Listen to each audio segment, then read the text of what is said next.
Today's an off-grid mechanic day. I got a bunch of work to do on the Unimog, but I also have to replace the rear wheel bearings on my Jeep. It's going to be the lead vehicle for the donkey races, and I want to make sure we're all put back together and I don't break down with a bunch of asses following me. So this is how I get this retaining ring and bearing off. I just take my angle grinder and I'm going to put like a little hash here, or maybe an X, and then whack it with a cold chisel and a hammer, and it'll pop that ring open. You can slide it off, and I'll do the same thing. I'll cut open the bearing here, and you just got to be careful. Don't nick your shaft, and don't nick your retaining ring.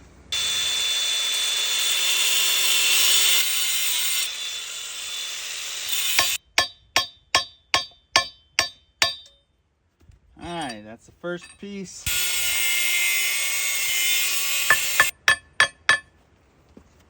Grab a pickle fork or something.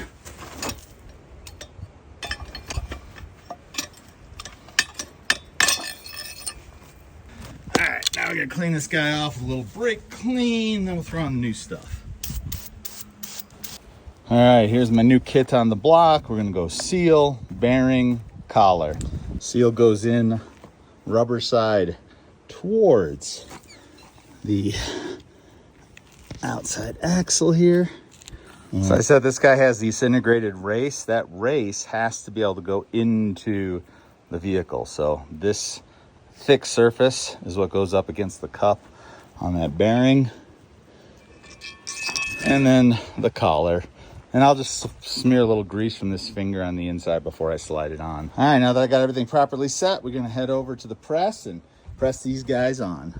Now, inevitably, length and distance don't work out. So I grab a socket to help get this guy lined up a little bit more. You want to make sure your seal is in proper. Double check everything before you press it. Otherwise, you're grinding again.